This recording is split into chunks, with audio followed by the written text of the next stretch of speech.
நம்முடைய இந்த சிவஞான சித்தியாரில் சிவஞான சித்தியார் என்பது சிவஞான போகத்திலே வழி நூல் அல்லது விரி நூல். சிவஞான போகத்தில் என்ன இருக்கோ, என்ன ஸ்ட்ரக்சர் இருக்கோ அது அப்படியே தான் இவர் சொல்லுகிறார், விரித்து சொல்லுகிறார், கூடுதல் பாடல்கள் சொல்லுகிறார். இன்னும் கொஞ்சம் நமக்கு புரிய வேண்டிய உவமைகளை எக்ஸ்ட்ரா சொல்லி மெய்கண்டாருடைய கருத்தை தான் இவர் நிலைநாட்டுகிறார். அப்போ மெய்கண்டாருடைய நூல் என்ன வடிவம் பெற்றிருக்குதோ, என்ன கருத்துக்களை கொண்டிருக்குதோ, என்ன நடையில பாடல்கள் எந்தெந்த கருத்துக்களை எந்தெந்த இடத்துல வச்சிருக்கிறாரோ அதே மாதிரி தான் சித்தியார் இருக்கும். விளங்க புரியுதுங்களா? அந்த 12 சூத்திரம் என்ன அடைவோம், இந்த நம்முடைய விஞ்ஞான போகத்துடைய அடைவு என்ன? ஒரு சூத்திரத்துக்கு ஒரு வார்த்தைக்கு பொழிப்பு இருக்கும். அடுத்தது அதிகரணங்கள் இருக்கும். அதிகரணம் வரும் பொழுது ஒவ்வொரு அதிகரணத்துக்கும் ஒரு ஏதுவும் ஒரு மேற்கோளும் இருக்கும். அடுத்தது எடுத்துக்காட்டு வெண்பாக்கள் இருக்கும்.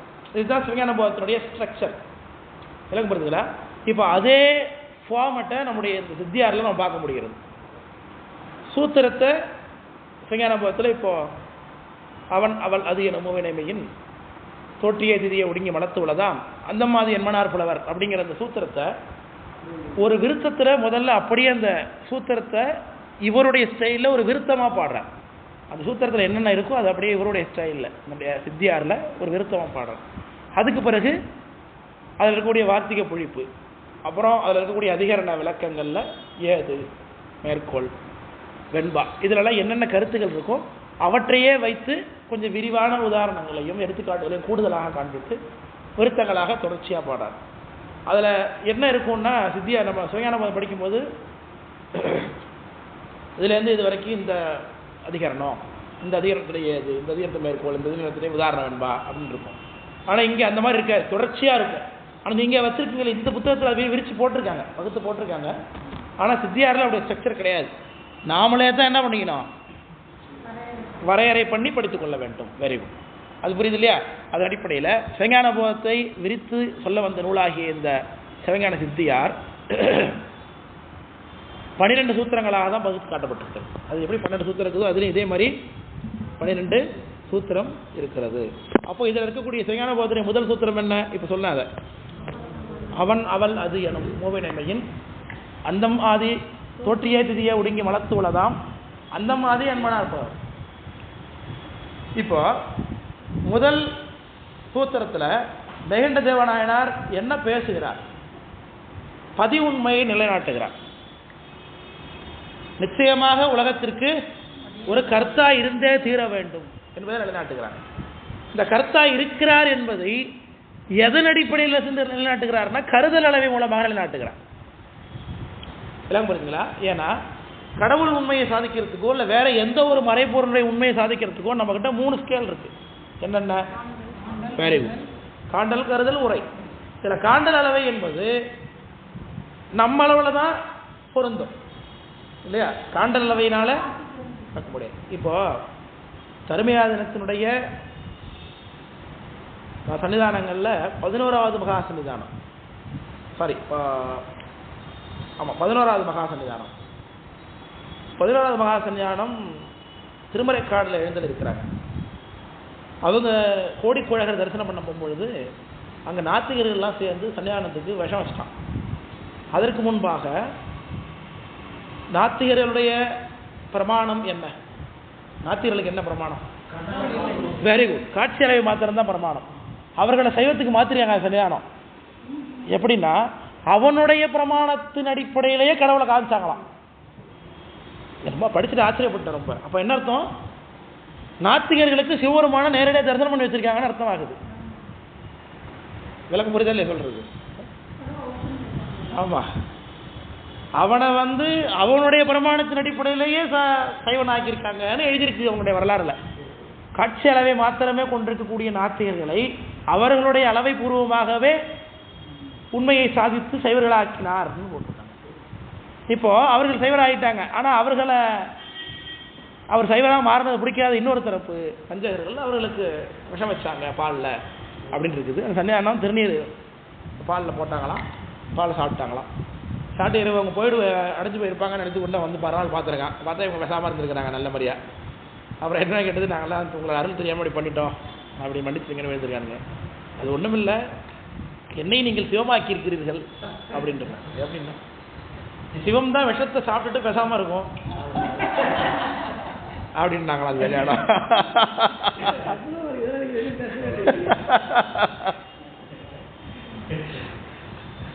ஆனா என்ன தெரியுமா, இல்ல அது அடுத்த ஒரு வார்த்தை எழுதியிருக்கேன், அது ரொம்ப ஆச்சரியமா இருந்தது எனக்கு.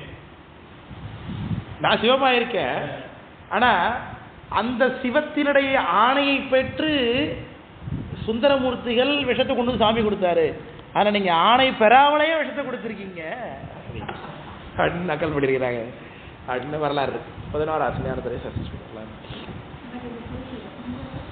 சுந்தரமூர்த்தி நம்பியார், அவருக்கு ஆளாள சுந்தரர்னு பேர் இல்லையா, விஷம் ஆளாள விஷம் அப்படி வறந்து வரும்பொழுது சுந்தரமூர்த்தி சாமி பக்கத்தில் இருக்கார். பெருமானுக்கு பூவும் நீரும் கொடுக்குறவர் தான் சுந்தரமூர்த்தி சாமிகள். துணைக்கவரி வீசுவார், சுந்தரனை துணைக்கவரி வீச கண்டேனார் அப்பர் சாமி. அவரை கூப்பிட்டு போய் நீ வந்து விஷத்தை எடுத்துருவா அப்படின்னு சாமி சொல்ல, அதை எடுத்துகிட்டு வந்து அந்த விஷத்தை, அழகால விஷம், திருமாலாலையும் பிரம்மாவாலையும் அணுக முடியாது அந்த விஷத்தை சுந்தரர் நம்ம சுந்தரர் கிடையாது, இவர் கிடையாது, அது இந்த சுந்தரருடைய பூர்வ தன்மை கைலாசம் இருக்கிறவர்.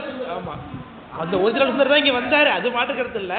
நாம என்ன நினைத்து கொள்ளக்கூடாது, நம்ம சுந்தரமூர்த்தி சாமிகளை தான் செஞ்சாருன்னு கொள்ளக்கூடாது. சுந்தரமூர்த்தி சாமிகள் அந்த வடிவத்தில் இருக்கும்போது செய்த அற்புதம் அதான். நம்ம சுந்தரமூர்த்தி சாமி நம்பியாரா வந்ததுக்கு பிறகு இதை செஞ்சிருக்காரு போல் இருக்குன்னு தப்பா புரிந்து கொள்ளக்கூடாதுங்கிறதா சொல்றேன். அவ்வளவுதான், வேற ஆளாள சுந்தரனா மேல இருக்கிறார். அப்ப சாமி அந்த விஷத்தை போய் எடுத்துருவான்னு சொல்லும் போது திரட்டி ஒரு நாவல் பழம் போல ஊட்டி கையில கொண்டு கொடுத்தாரு சுந்தரமூர்த்தி சாமி. அதனாலதான் அவருக்கு ஆளாள சுந்தரன்னு பேர். இப்போ சாமி சொன்னதுனால விஷம் கொடுத்தாரு இவர் சாமிக்கு, நீங்க நான் சொல்லாமலே விஷம் கொடுத்துருக்கீங்க அப்படின்னா அவரோட மாதிரி சொன்னதா. சாருவோம் சுந்தரா வெளியே வாழ்னாராம், அந்த வந்த வடிவத்துக்கு ஒரு ஆன்மா, பக்குவான்மா உள்ள செலுத்தி வச்சிருக்காரு. அப்பர் சாமி தன்னுடைய தாண்டகத்தில் பதிவு பண்றாரு. அது சுந்தரமூர்த்தி சாமி அவதாரமே பின்னாடி தான், அப்பர் சாமி ரொம்ப காலத்துக்கு பிற்பாடு தான். ஆனால் அப்பர் சாமி கைலாய தரிசனம் பண்ணதை சொல்லும் பொழுது, அப்புறம் பார்க்கும் பொழுது விநாயகனும் தோன்ற கண்டேன், மெல்லியல் தோன்ற அப்படி சொல்லும் போது சுந்தரனை துணைக்கவரி வீச கண்டேன்கிறார். அது எப்படி அனுமானம் சொல்ல முடியும்? சுவாமியே கைலாயம் தரிசிக்கும் பொழுது அப்பர் சாமி பக்கத்துல சுந்தரமூர்த்தி சாமி, அதாவது சுந்தர ஆளாள சுந்தரம் துணைக்கவரி வீசுறத அவர் பார்த்தேங்கிறார்.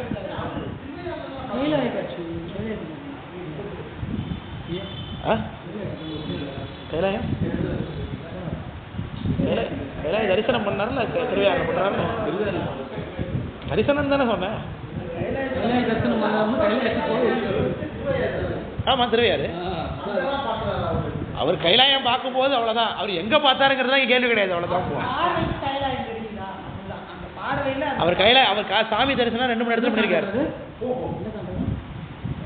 பொது தாண்டகம் தான் அது.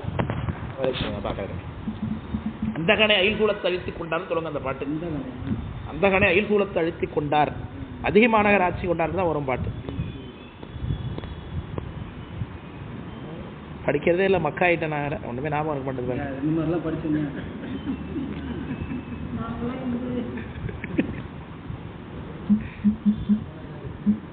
இல்லது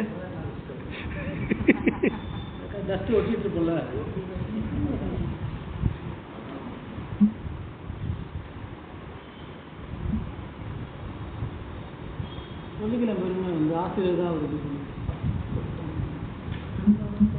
அவ்வளோதான். என்ன கேட்பாங்க, அவர்கிட்ட படிச்சு அப்படி மக்கா இருக்குன்னு கேட்பாங்க. திருவிளையாடல் சிவாஜி சொன்ன மாதிரி ஞான புண்ணியன் அனுப்புனதுல நானும் ஒத்துழைப்பு சிவா சிவாஜி சொல்லுவாரு. ஒரு ஆசிரியர் எடுக்கிறாங்க, ஆனால் எங்கள் பேட்சில் 32% தான் பிடிக்கும். 15 பேர் கழிச்சு தான் இதே ஆசிரியர் எடுக்கிறாரு, இதே மாதிரி தான் இருக்கிறாரு. ஆனால் 15 விதமாக புரியுது. எப்படி எப்படி எப்படி நீங்கள் எடுத்துங்க எங்களுக்கு. ஆனால் நாங்கள் 4 வருஷம் முடிச்சுட்டு போகும்போது 15 பேர் 15%. 6ஆம் திருமுறை 78வது பதிகம் 5வது பாட்டில் சொல்றார், அந்த கடை அயிர் சூழத்து அழுத்தி. 6ஆம் திருமுறை 78வது பதிகமா? ஆமா, 778 நம்பர் இருக்கு, 77 வச்சுக்கிறதா 78 வச்சுக்கிறதா தெரியல. 5வது பாட்டில் அந்த கணையை சூழத்தழுத்தி கொண்டார், அருமறையை தேர்க்குதிரை ஆக்கி கொண்டார், சுந்தரனை துணைக்கவரி வீசக்கொண்டார், சுடுகாடு நடமாடம் இடமாக் கொண்டார், மந்தரனர் பொருச்சிலையா வளைத்து கொண்டார், மாகாளன் வாசற் காப்பாக் கொண்டார், தந்திர மந்திரத்தாராய் அருளிக் கொண்டார், சமன் தீர்த்து என்னை ஆட்கொண்டார் தாமே. என்ன சொல்றாங்க? 2-3 வார்த்தை ஞானசம்பந்தர் பயன்படுத்தியிருக்காரு அந்த வார்த்தையை. இல்ல, ஞானசம்பந்தர் சொல்லல, அப்பர் சாமி சொல்றாங்க. இதுல 2 வார்த்தை சொல்றாங்க. சாமியுடைய கைலாய வர்ணனையில மாகாளன் வாசற் காப்பா கொண்டாருங்க. மாகாளன் ஒரு வாசல் காப்பாளன். சிவபூசையில மாகாளன் வந்தி மாகாளர் வராங்க. சிவபூசையில பச்சுமதார போலகர் பூஜை பண்ணும்போது முதல்ல நந்தினி நமக மகாளன் நமக அப்படி சொல்றோம். மகாளனை புஷ்பாக்கணும். சரஸ்வதி லக்ஷ்மி ஒரு வாசல், அப்புறம் கங்கை யமுனை ஒரு வாசல். 4 வாசலையும் காவல்காரங்க. அதுல மகாளன்கிற ஒரு வாசல் காவல். அது சொல்றாங்க பாருங்க, மகாளன் வாசற் காப்பா கொண்டார். அதே மாதிரி கையில சுந்தரனும் கவரி வீசுற பணியில் இருக்கிறார். ஆளாள சுந்தரங்க அதை சொல்றாங்க அப்பர் சாமி. சுந்தரனை துணைக்கவரி வீச கொண்டார். அப்பர் சாமி இதை பாட்டு போயிட்டாங்க. சுந்தரர் அங்க இருந்தாரு ஒரு சான்று. ஆமா, 2 நூற்றாண்டு இருக்கும். 2 டிஃபரெண்ட் இல்ல 100 வருஷம் இருக்கும். 100 வருஷத்துக்குள்ளதான் இருக்கும் சொல்றாங்க. ஒரு 100 வருஷம் அப்படின்னு வச்சுக்கலாம். ஏன்னா சுந்தரர் அதே மாதிரி 63 பத்தி பாடும்போது தனக்கு அப்புறம் அதாவது சுந்தரன் அப்படிங்கிற புராண கதாபாத்திரம் நல்லா தெரிஞ்சுக்கணும். கைலையில் இருக்கக்கூடிய ஒரு சாமீபம் பெற்ற ஒரு முருகன் மாதிரி விநாயகர் மாதிரி ஒரு ஆள். அவர் அணுக்க தொண்டர். அவர் ஆனால் அப்பர் சாமி அப்படி கிடையாது. நல்லா தெரிஞ்சுக்கணும். அப்பர் சாமி ஒரு முனிவராக இருந்ததா நம்ம சொல்லுகின்றோம். பாகீஸ்வரர் ஒரு முனிவராக இருந்ததா சொல்லுகிறாரு. அவர் அடுத்த பிறகு அப்பர் சாமி வந்ததா நம்ம சொல்லுகின்றோம். ஆனால் அவர் அப்பர் சாமியாக இருக்கும்போது பார்த்தாரு. அது ஆமாம், அது நமக்கு தெரியாது. அப்பர் சாமியாக இருக்கும்போது பாடி அப்பர் சாமியாக இருக்கும்போது பாடுறாரு. அது அப்பர் சாமி தானே பாட்டாரு. தெளிவாக இருந்தாங்க. அதனால சுந்தரன் நீங்க சொல்லப்படுவது நம்முடைய நம்பியாரூர் பெருமான கிடையவே கிடையாது. நல்லா புரிஞ்சுக்கணும். நீங்க 7ஆம் திருமுறை அருளி செய்து. ஏன்னா இவர் காலத்தில் அவர் கிடையவே கிடையாது. இன்னும் சொல்ல போனா ஆமா, அது நமக்கு தெரியுது. ஒருவேளை அப்பர் சாமிக்கு அவருடைய வியாபக அறிவுக்கு அப்ப கூட தெரிஞ்சிருக்கலாம். இந்த சுந்தரன் பின்னாடி சுந்தரமுத்து சமயத்தினுடைய வந்து திருத்தணி தொகை பாட போறான்னு கூட தெரிஞ்சிருக்கலாம். அது நம்ம அனுமானிச்சா புரிஞ்சுக்கிறோம். ஏன்னா அவருடைய ஞான சம்பந்தரும் அந்த சீராளர்களோட அந்த மாதிரி தான், அந்த மாதிரி தெரிஞ்சுக்கலாம். அவ்வளோதான். பின்னாடி அவருக்கு கடினகராய் வீட்டில் இருந்தான் கணபதி சிறத்தானு திருத்தொண்ட நாயனாருக்கு சாமி இப்படி அருள் பண்ண போறாருங்கிறத அவர் முன்னாடி அனுமா தெரிஞ்சு பாடுறாரு அப்படின்னு. ஆனால் உள்ளபடியே சரியா பார்த்தோம்னா அப்பர் சாமிக்கு சுந்தரர் ஒரு ஆள் இருக்கிறது தெரியாது. ஐ மீன் நம்ம பின்னாடி தான் வர போறாரு அவர். ஆனாலும் இவர் கைலாயில இருக்கிற சுந்தரரை பார்த்துருக்காரு. அப்போ இதுல என்ன தெரியுது? அப்பர் சாமி வாழ்ந்த காலகட்டத்துக்கு பிறகு அந்த கைலையில இந்த வரலாறு நடந்திருக்கு. இந்த வரலாறு சுந்தரமூர்த்தி சாமி அது ஆளாள சுந்தரர் போய் அணிந்ததை பூபரிக்க போன கதை அப்புறம் நடந்திருக்கு அப்படின்னு தெரிஞ்சுக்க முடியுது.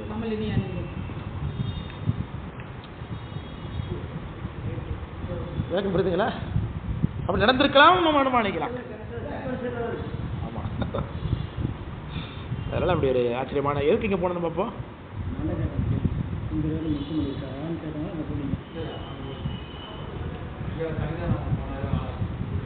அந்த விஷத்தை பேசும்போது வந்தார். சாட்சி பிரமாணத்துக்கு போய் அங்கே போயிட்டாங்க. சுந்தரத்தை வந்து நிற்கிறப்போ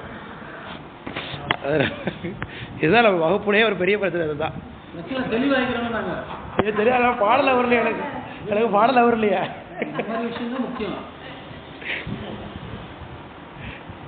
அதனால அப்போ காட்சி பிரமாணம் என்பது நாம் தெரிந்து கொள்ளலாமே தவிர்த்து அடுத்தவருக்கு பதிவுரிமை சாதிக்காது பொருந்தாது. அடுத்தது உரையளவை. ஆமாம், உரையளவைங்கிறது சாமி இருக்கார், சிவபெருமான் இருக்காரானா இருக்கார். எப்படி இருக்க, எப்படி நம்புறீங்க? ஆகமா இருக்குது, தானா திருமந்திரம் இருக்குது, மந்திரம் இருக்குது, சுந்தரம் இருக்குது. அப்பர் சாமி இருந்தார், சொன்னார், போனார். எங்கள் அப்பா சொன்னாங்க சாமி இருக்காருன்னு. ஆமாம் தானே? உரை தானே அது. எங்கள் அப்பா கும்பிட்றாங்க, எங்கள் அம்மா கும்பிட்றாங்க, எங்கள் வீட்டில் அதனால் நானும் சிவபெருமானை கும்பிட்றேன். அப்படி நம்ம நம்புறது. அதை போய் வேற ஒரு மருத்துவத்தை போய் சொல்ல முடியுமோ? சிவபெருமான் தான் கடவுள், ஏன் எங்கள் அப்பா கும்பிடுறாரு, உங்கள் அப்பா கும்பிட்டா எனக்கு என்னடான்றான் இல்லையா? அப்போ அவனும் ஏற்றுக்கொள்ளக்கூடிய ஒரு அளவை மூலமாக சிவபெருமானுடைய இருப்பை சாதிக்க வேண்டியது. விளக்கம் புரியுதுல? இந்த கருதல் அளவைங்கிறத யாராலும் மறுக்க இயலாது. ஆனால் கருதல் அளவைன்னு ஒன்று இருக்கிறதுங்கிறதையே மாற்றுக்கல இவன். ஆமாம், யார்? உலகாயுதம் ஒத்துக்கல நாத்திங்க. அது ஆமாம், அவனுக்கு அறுதல் அளவை உண்டு அப்படிங்கிறத அப்படி அருள் சிவாச்சாரியர் காட்டுவார் பரபக்கத்தில். பரபக்கம் படிச்சிருக்கோம். அதில் இருந்து தாய் தந்தை இல்லாத ஒருவன் பிறந்த உடனே தாய் தந்தை இழந்துட்டான் ஒருத்தன். அவன் வளர்ந்துடுறான். வளர்ந்த உடனே உலகத்தில் எல்லாருக்கும் தாய் தந்தை இருக்காங்க, அதுபோல் நமக்கு ஒரு தாய் தந்தை இருப்பாங்க அப்படின்னு தானே நம்பி ஆகணும். எனக்கு தாய் தந்தையை நான் பார்த்ததே இல்லை, அதனால வாடகை கூச்சல் எப்படிப்பா? அப்போ பக்கத்தில் இருக்கிறவங்க இருக்கிறது மாதிரி தான் நமக்கு இருக்கும்னு நீ நினைக்கிறது இல்லை, அதுதான்டா கருதல் அளவைங்கிறது சொல்றாரு. கருதல் அளவைன்னு நம்ம எல்லாரும் கேட்க போவோம். முதல்ல மழை இருந்தால் புகை, புகை இருந்தால் நெருப்பு, அப்படிதான் போவோம்.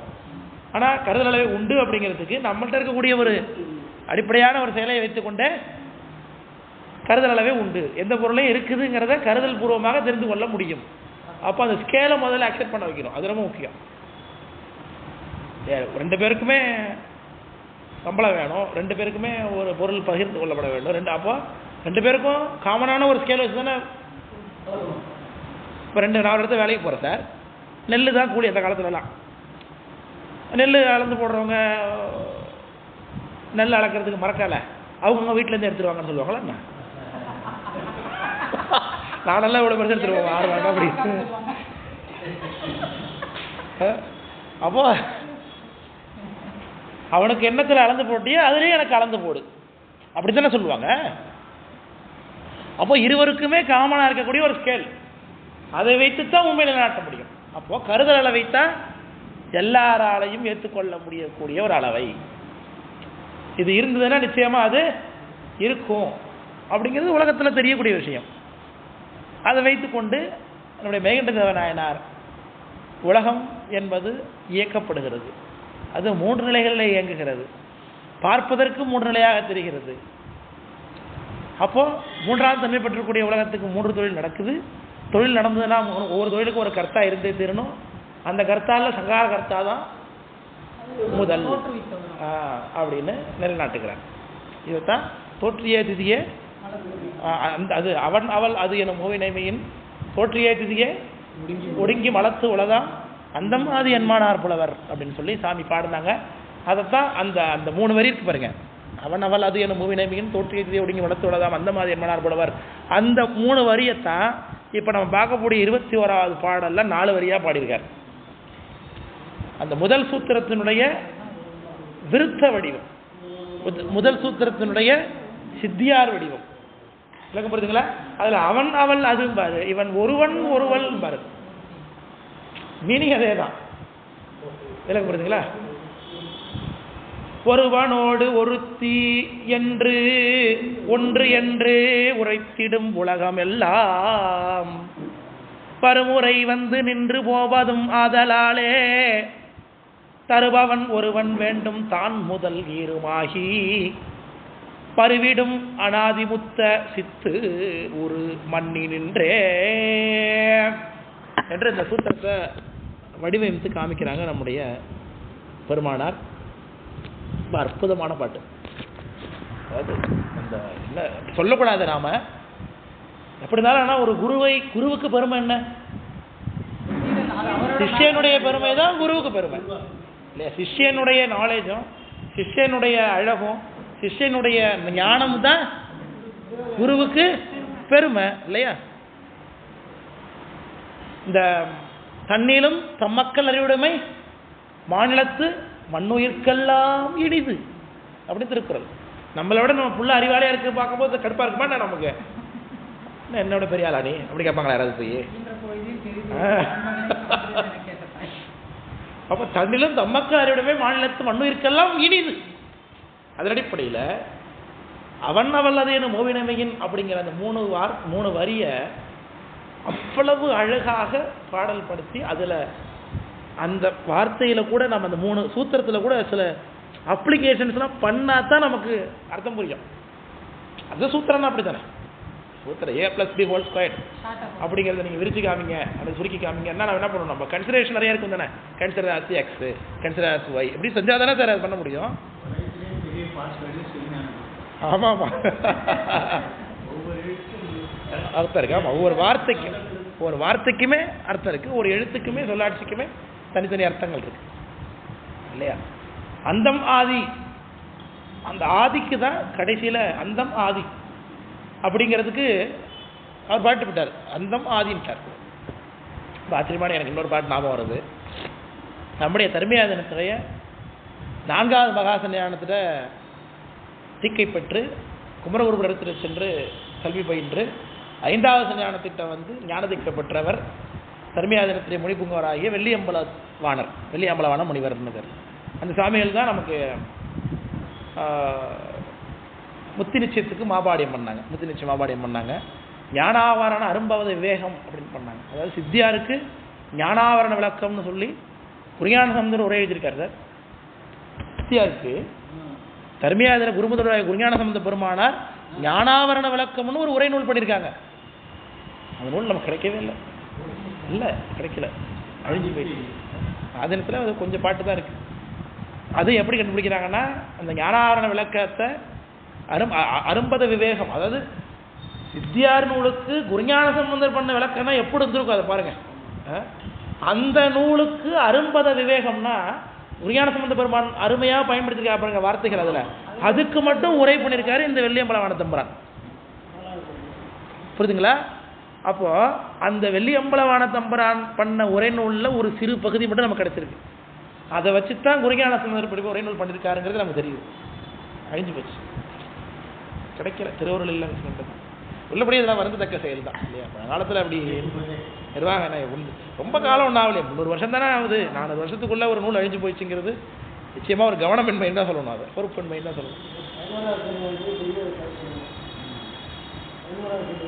ஆமாம், ஏன்னா இடையில ஒரு 20 சன்னிதானத்துக்கு பிறகு நிறைய பிரச்சனைகள் நடந்திருக்கு. 20வது சன்னிதானத்துக்கு பிறகு 19, 20, 21, 22 எல்லாம் பார்த்தீங்கன்னா ஒரே கோர்ட்டு. அது பிரிட்டிஷ் பீரியடு. அப்போலாம் பிரிட்டிஷ் பீரியடில் நிறைய டார்ச்சர், அறநிலையங்கள்லாம் கோயில்கள்லாம் குண்டா என்கிட்ட கொடுத்துருக்கேன்ருக்கான். ஆமாம், 22வது சன்னிதான காலகட்டத்தில் கோயில்களில் பூரா பண்ணிட்டான் மரத்துலேருந்து. அவன் தான் நிர்வாகம் பண்ணியிருக்கான். அப்போ அதுக்கு பிறகு அப்போ சொத்து கடை, ஏகப்பட்ட கடைன்றது மடத்து நிலம் பூரா அடமானத்தில் போயிருந்திருக்கு. அப்போ 20, 21, 22 காலகட்டத்தில் இதில் திருப்பனந்தாளில் ஒரு சன்னியானம், 16வது சன்னியானமா இல்லை இது திருப்பனந்தாள் சன்னியானம் இருக்காங்க. அந்த சன்னியானம் என்ன பண்ணியிருக்கிறாங்க, இதெல்லாம் கேட்கும்போது நமக்கு இப்படிலாம் கூட நடக்குமான்னு தோணுது. வரலாறு திருப்பனந்தாளில் ஐக்கியமாக இருக்கிற சன்னியானம் அப்போ இருக்குது. அடுத்ததாக இருக்கக்கூடிய சச்சிதானந்த தேசிகர் சன்னியானம் பேர், அடுத்த சன்னியானம் பேர். அந்த சன்னியானம் மாணிக்கவாசக தேசிகர் அவங்க இருக்கிறவங்க. அவங்க ஒரு இளைய பட்டம் கட்டி வச்சுட்டு நீ மடத்தை பொறுப்பை பார்த்துக்கப்பான்னு சொல்லிட்டு காசி யாத்திரைக்கு போயிருக்கிறாங்க. அவங்க காசி யாத்திரைக்கு போனவங்க வருவாங்கன்னு நினைச்சாரா வரமாட்டாங்கன்னு நினைச்சா தெரியல. இந்த சன்னியானம் இவர் பட்டத்தை ஆக்குபை பண்ணிட்டார். அவங்க ரிட்டர்ன் வரும்போது கொடுக்கல, சன்னியானம் இருக்கும்போதே கொடுக்கல. வந்திருக்கு, வரலாறு இருக்கு, தர்மியாதன குருமணிகள் வரலாறு புத்தகத்திலே இருக்கு இதெல்லாம். அப்புறம் அவங்க திருப்பனந்தாள தங்கி அப்படியே அடைஞ்சு போயிட்டாங்க. அப்புறம் வேற ஒரு தம்பரான் கேஸ் போடுறாரு அடுத்து இந்த சன்னியானத்திட்ட. இப்போ அது இருக்காங்களே இந்த சன்னியானத்திட்ட, அந்த சன்னியானத்துக்கு மாற்று கருத்தோட ஒரு பீடத்துக்கு வந்திருக்காரு. ஆனால் அவங்க என்னதான் இளவரசன் நியமிச்சாங்க, அதனால என்ன இங்கே நியமிக்கணும்னு சொல்லி கேஸ் ஆயிருக்கு. ஆனால் கோர்ட் கேஸில் இவங்களுக்கு சாதகமாகி இருக்கிற அந்த சன்னியானம் தான் இருக்காங்க. ஆனால் அந்த சன்னியானம் நல்ல சன்னியானம், ரொம்ப அவங்க கெட்டவங்களான்னு சொல்ல வரல. ஏன்னா அந்த காலத்தில் பார்த்தீங்கன்னா சன்னியானம் எல்லாத்தையும் ஒப்படைச்சிட்டு போயிட்டாங்க. நம்மளே வரமாட்டாங்கன்னு நினச்சி இவங்க பீடத்துக்கு வந்துட்டாங்க. திரும்பி வந்தாக்கா இப்போ என்ன ஒன்றும் அதெல்லாம் சில சட்டத்திக்கல்கள்லாம் இருக்குது இது மாதிரிலாம். ஸோ இந்த மாதிரியான ஒரு நிர்வாக சிக்கல்கள், பணங்காசு பிரச்சனை, கடன் பிரச்சனை, இதெல்லாம் கிட்டத்தட்ட ஒரு 50-100 வருஷத்துக்கு பெரும் பிரச்சனையாக மடத்தை படுத்திருக்கு போட்டு ஹிஸ்ட்ரியில் இருக்குது. அதுக்கு பிறகு 23வது சன்னியான காலகட்டத்தில், 22வது சன்னியான காலகட்டத்திலலாம் கடனெல்லாம் அடைச்சிருக்காங்க நிறையா. அதுதான் நிறைய கடனை அடைச்சிருக்கிறாங்க. நிறைய புதிய நிலங்கள் வாங்கியிருக்காங்க. நெய்தாவாசல்னு ஒரு ஏரியா இருக்குது, நிறைவயசுள் நெய்தல் வாயில்னு அப்பர் சாமி பாடுறாங்க. அங்கே ஒரு உப்பளம் வாங்கியிருக்கிறாங்க. அப்படி புதுசாக நிறைய நகைகள் செய்கிறது, திருப்பி ஸோ திரும்ப பொருளாதார ரீதியாக மடம் திரும்பி அப்போ தான் ஒரு நல்ல ஸ்டேட்டஸ் வருது. ஸோ அந்த காலகட்டத்தில் இதெல்லாம் அழிஞ்சு போயிருக்கோன்னு என்னுடைய அனுமானம். ஏன்னா வாழ்கிறதுக்கே வழி இல்லாத இருக்கும்போது நெய்தாவாசல்ங்க, நெய்தாவாசல் தான், அதை தான் சொல்லுவாங்க சொல்றீங்க. சீர்காழி பக்கம் தான் நினைக்கிறாரு, நெய்தாவாசல் தான். கடுவாயர் தமிழைக்கு எண்ணெய் ஆண்ட கண்ணுதல் சேர் கண்ணுதலா அண்ணல் சேர் அண்ணல் வாயில் மடவார்த மதுரை நகர் ஆழ வாயில், அதான் வெறும் ஆயில் வாயில்னு வரும் அந்த பாட்டில், அப்பசாய பாட்டு. அதில் நிறைவேற்றும் நெய்தல் வாயில் அப்படின்னு சொல்லியிருக்காரு. நெய்தல் வாயில் தான் நெய்தாவாசல்னு சொல்கிறாங்க.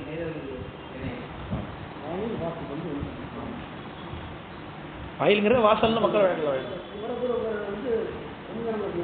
இல்லை இல்லை இல்லை கல்யாணம் கிடையாது. அந்த குமரகுருபரர் தம்பரான் சாமி தான். அவங்க அங்கே போய் மடத்தை ஆரம்பிச்சிட்டாங்க. அவங்க அங்கே போய் குமாரசாமி மடம்னு அமைச்சிக்கிட்டு இருந்தார்.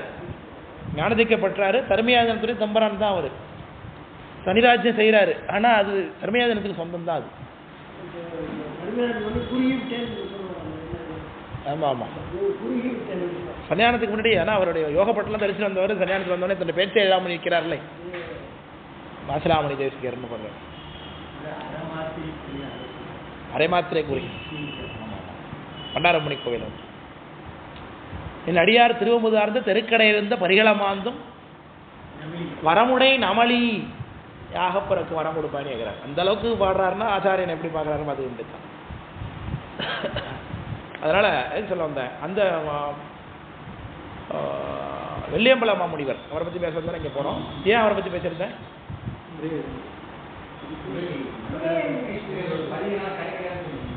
அது அவரை பற்றி வரும்போது இருந்துச்சு. சித்தியாருக்கு ஞானாவர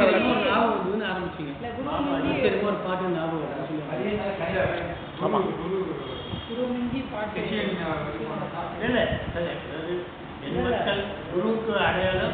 அதுதான் சொல்ல வந்தேன். ஆனால் இங்கேயே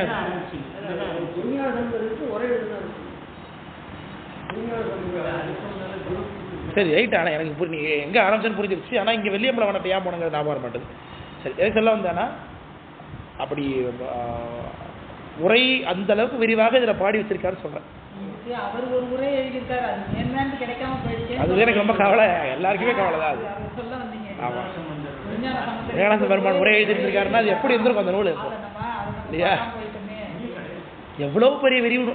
இந்த நூலே 600 பாட்டுன்னா அதுக்கு அவர் உரை எழுதுறா, அந்த நூல் எவ்வளோ பெருசாக இருக்கும், கிட்டத்தட்ட ஆயிரக்கணக்கில் போயிருக்கும் அந்த பாட்டு. அது சிவஞான மாபாடிங்கிறது பிற்காலத்தில் இருந்தது. இவர் நம்ம வெள்ளியம்பலம் இவர் முன்னாடியே வந்தவர்.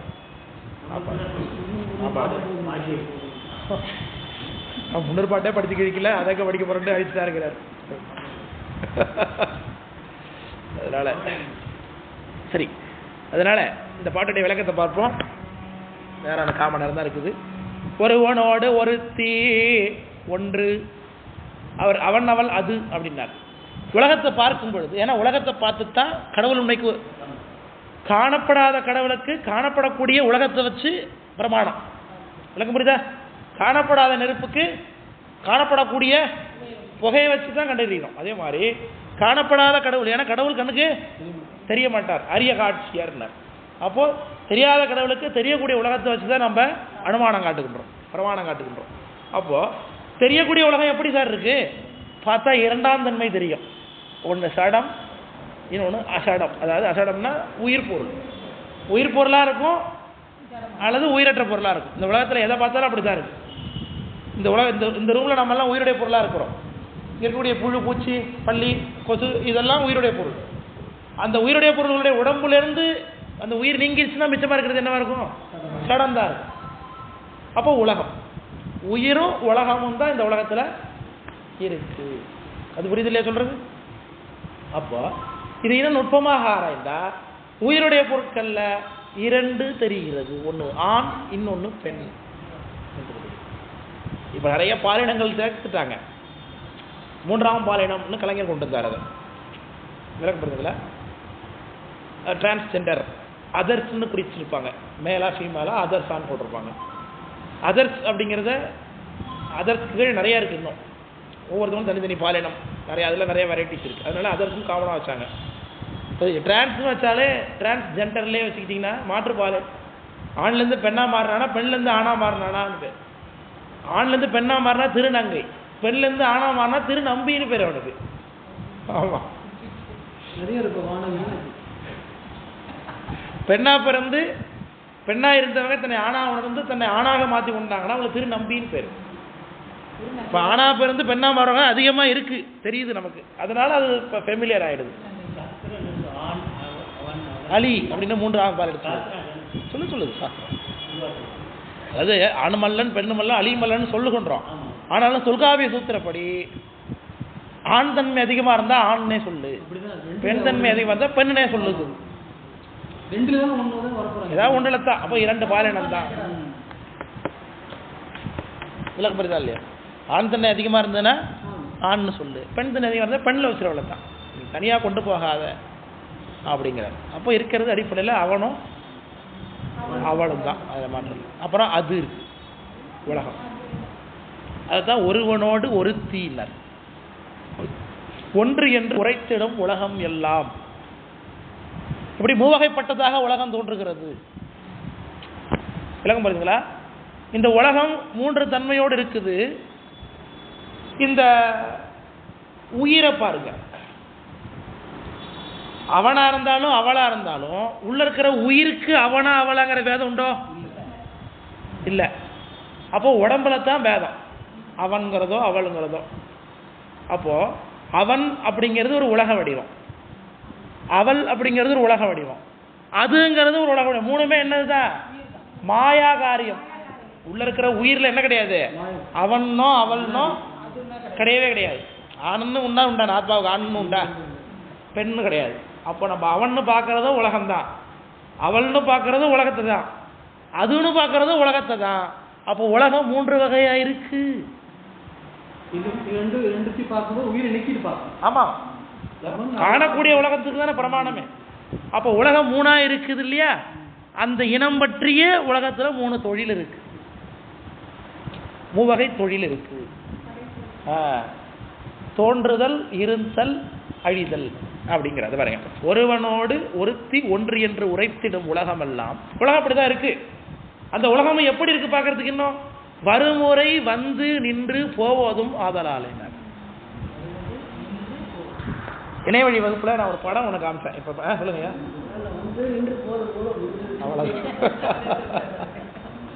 இணையவழி வகுப்புல ஒரு படம் காமிச்சேன். நான் அதுக்கு காமிக்க முடியலன்னு வருத்தப்படுறேன். வகுப்புகள்லாம் அறைகள்லாம் மேம்படுத்துங்க ஐயா. ஒரு ப்ரொஜெக்டர் வச்சு ஒரு பெரிய ஸ்மார்ட் கிளாஸ் மாதிரி வைக்காம இன்னும் அந்த வாட்டம் போட வச்சுட்டு உட்காந்து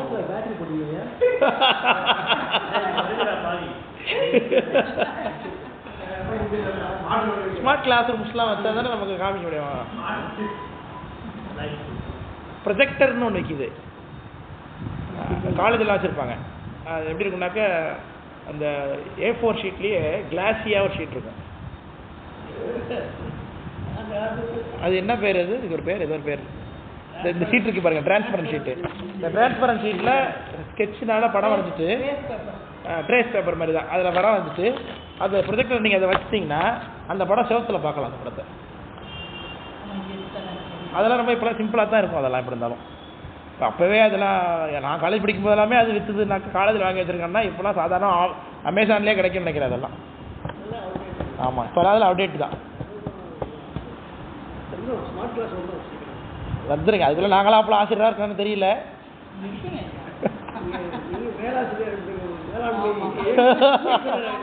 சிவ சரி. எக்ஸாம்பிள் வந்தேன்னா இந்த மவுண்ட் ரோடில் ஒரு ஸ்டில் எடுத்து நான் வச்சுருந்தேன் என்னுடைய ஆன்லைன் கிளாஸில். இல்லை நீங்கள் ஞாபகப்படுத்து, கிளாஸ் முடிஞ்சோடனே ஞாபகப்படுத்துங்க. நான் ஸ்லைடை ஷேர் பண்ணுறேன் லைன் குரூப்பில். நீங்கள் யாருமே லைன் குரூப்பில் நீங்கள் ஞாபகப்படுத்தினா தான் ஞாபகப்படுத்தணும், இல்லைன்னா மறந்துடுவேன். வேறு மெசேஜ் போடுங்க, நான் அதை அவங்க அடுத்து போடுறேன்.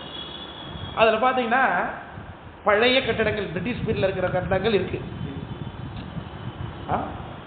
புதிய கட்டடங்கள் இருக்குது, புதுசாக அதை கட்டப்பட்ட கட்டடங்கள் இருக்குது, அப்புறம் கட்டடங்கள் கட்டிக்கிட்டு இருக்கான். இப்படி 3 விதமான கட்டடங்கள் அதில் தெரியும். ஆமாம், இதையும் கேட்டிருந்தேன். ஆமாம் கேட்டிருந்தேன். அப்போ முன்னாடி இருந்தது அழிந்து கொண்டு இருக்குது, டேமேஜ் ஆகிட்டு இருக்கு இல்லையா? புதுசு உண்டாகிட்டே இருக்கு இல்லையா? இடையில புதுசாக கட்டப்பட்ட LIC மாதிரி கட்டடங்கள் இருந்துகிட்டு இருக்கு. பிரிட்டிஷ்காரன் கட்டினது அழிஞ்சுக்கிட்டு இருக்கு, நாம இப்போ கட்டிக்கிட்டு இருக்கிறது உற்பத்தி ஆகிட்டு இருக்கு. இடையில கட்டினதெல்லாம் நின்றுட்டு இருக்கு. அப்போ ஒரே என்னென்ன தெரியுதாங்க, தோன்றுதலும் இருக்குது, இருத்தலும் இருக்குது, அழியறதும் இருக்குது பார்க்குறோம். இது உலகத்தை சாதாரண பார்த்தல தெரியுது. அப்போ உலகம் எப்படி இருக்குது, வருவதும் வந்து நின்று, வருமுறை வந்து நின்று போவதும் ஆதலாளினார். வருமுறைங்கிறது தோற்றத்தையும், வந்து நின்றுங்கிறது சிதத்தையும் குறிக்குது. போவதும் ஆதலால்னா அழிதலை குறிக்குது, போயிடுது. ஆதலாலே தருபவன் ஒருவன் வேண்டும் அப்படின்னார். அப்போ இது மூணுமே, இதெல்லாம் இன்னும் விரிச்சு பேசப்படுறாரு பின்னாடி. ஆனால் ஒரு பாட்டுக்குள்ளே எல்லாத்தையும் சுருக்கமாக சொல்றாங்க சாமி. ஏன்னா எந்த பொருளும் எந்த செயலும் நியூட்டன்ஸ் லா படி என்ன, தேர்ட் லா என்ன, நியூட்டன்ஸோட தேர்ட் லா என்ன சொல்லுவோம், எந்த ஒரு பொருளுமே அதன் மீது வேற ஒரு விசை செயல்படாத வரைக்கும் என்ன ஆகாது, அது மோஷன் ஆகாது அப்படிங்கிறான். இது அறிவியல், நவீன அறிவியல் ஒத்துக்கொண்டவர் கருத்து. இந்த மொபைலை நீங்கள் இப்படி வச்சுட்டு போனீங்கன்னா 1,00,000 வருஷம் கழிச்சு வந்து பார்த்தாலும் மொபைல் என்ன தான் பண்ணும், இப்படித்தான் இருக்கும். வேற பாதிப்பு எழுது நடக்கலைன்னா சொல்கிறேன்.